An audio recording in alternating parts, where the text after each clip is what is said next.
Oh boy, that's right. This is exactly how not to prep for a marathon. Look, he just started locking up.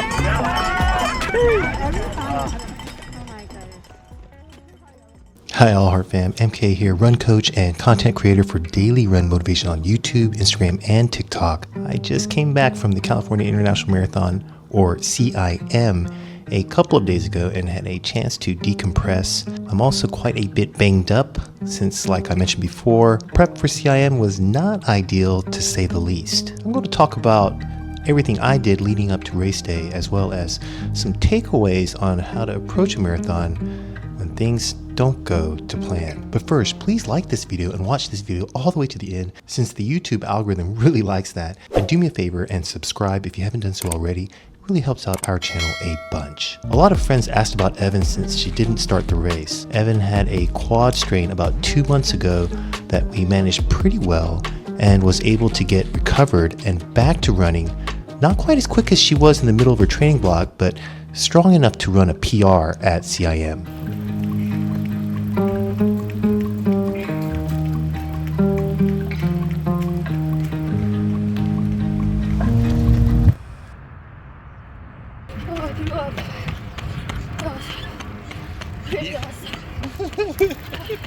You did an Eric Floberg. We got in a really good run workout, cruise intervals at marathon pace with threshold cut downs. She absolutely crushed that 19-miler.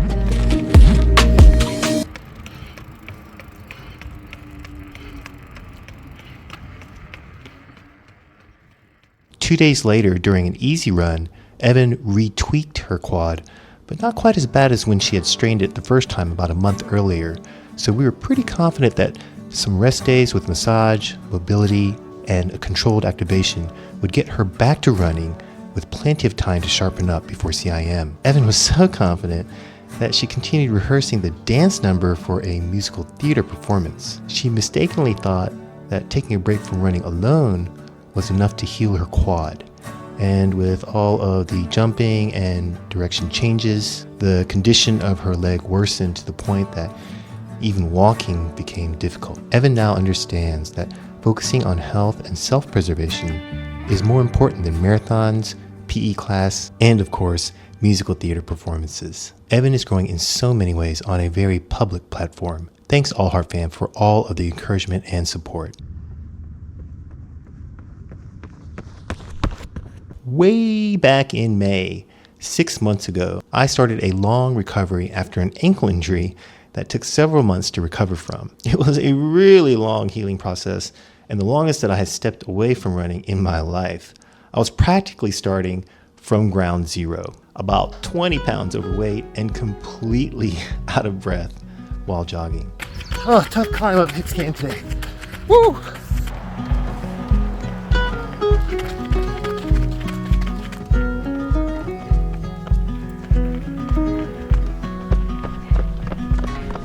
Just gotta keep pushing forward until I hit 20 days and then I'll find my groove.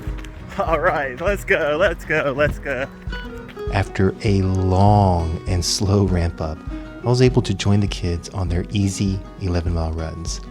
By the end of summer, I started doing fartlek workouts at around 3K race pace and broken tempo runs at around 7K race pace. And that was when I learned that my posterior chain is just too weak to handle those paces, and I had to stick to easy runs only for about 3 weeks for a strained hamstring to heal. After this, I made a promise to myself that I would not do any more track workouts. No more redlining during runs, no more hands to knees, walking or jogging between work intervals. I decided to adopt the threshold singles training philosophy and work moderately hard every other day. And it worked. I didn't get fast. I couldn't run a fast mile, 3K or even 5K, but I had pretty good endurance. I was comfortable running 13 miles at 6:38 per mile or 4:07 per kilometer within a 20-mile long run. And I could do 3 hard efforts per week within multiple 84-mile weeks until our family ran into some bad luck. Cole got the worst chest infection imaginable and had to ease up on his running. And that left Evan with a bunch of really tough workouts on her own. And she did great, but it's just too hard for a young kid to keep consistent with hard workouts all by herself.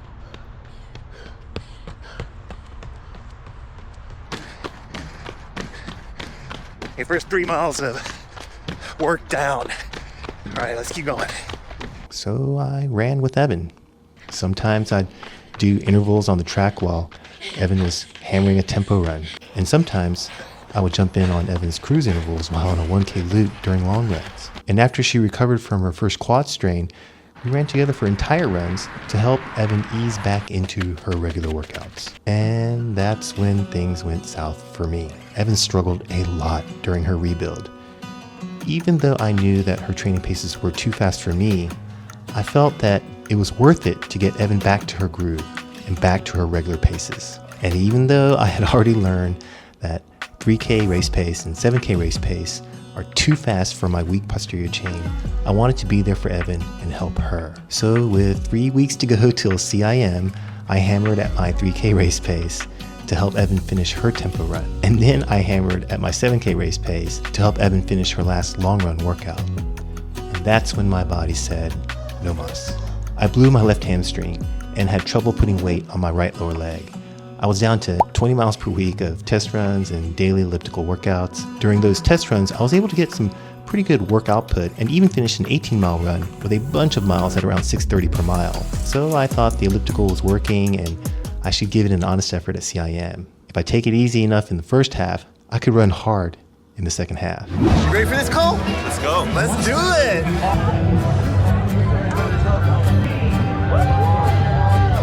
Okay, this is the start of the 2025 California International Marathon. Let's go.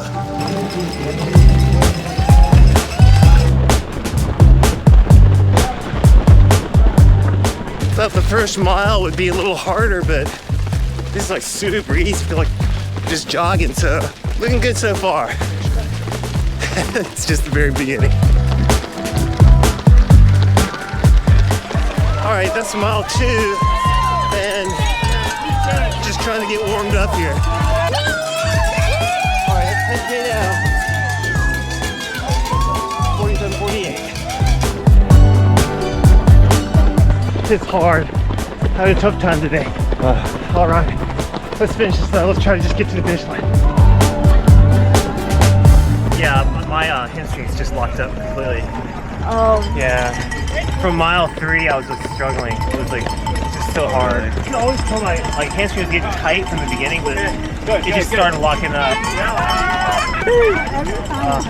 Oh my goodness.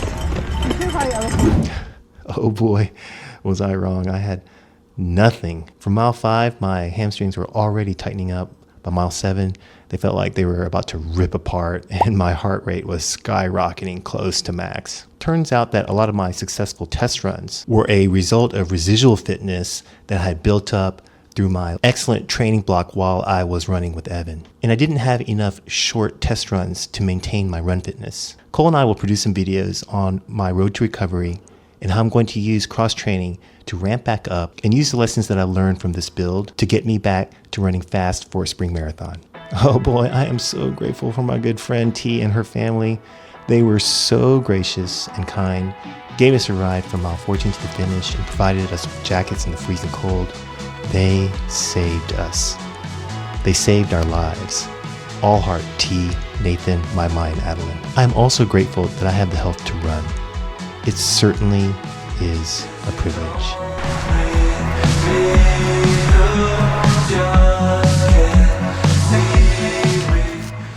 I get to run.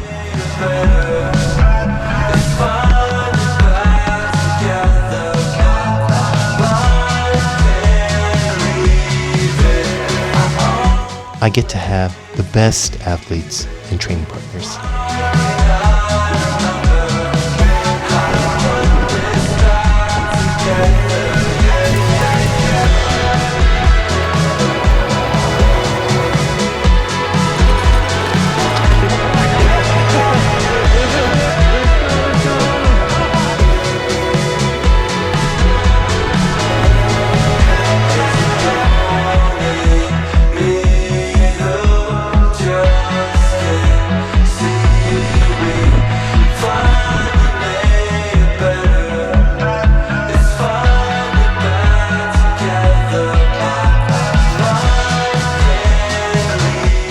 I get to go on these amazing trips.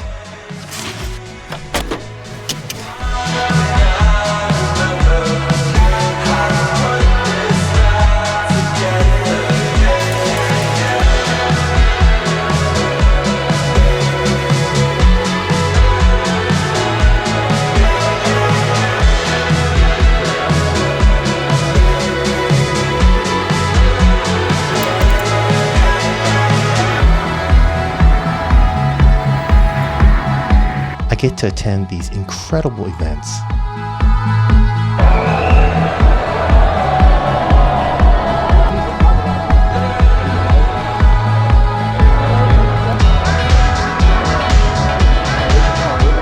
I get to spend valuable time with my Cole and my Evan.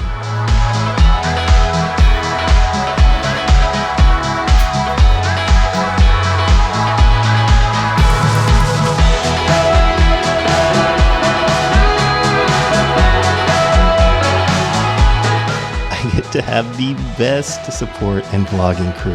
Y'all see you real soon, okay? Okay, good luck. Thank you so much for everything. Yep. Bye, Cole. I love you. Bye. Okie dokie. Just said bye to Daddy and Cole, and I'm gonna go back to the hotel to eat some breakfast. Yay. I get to have Wilbur and the best dog sitter. And I get to have you, my All Heart family. We couldn't do any of this without your support. Your positive energy and encouragement fuels us every single day to continue to work towards very difficult goals and share our story through video content. Evan can't wait to show you a new and improved version of herself in upcoming training videos. Cole can't wait to show you how he is going to take his personal best at the LA Marathon in March, and I can't wait to show you how this 50-year-old returns to running the marathon yet again with more valuable lessons learned along the way. We hope you have a great day and a meaningful run. We'll see you in the next one. All right. Bye now.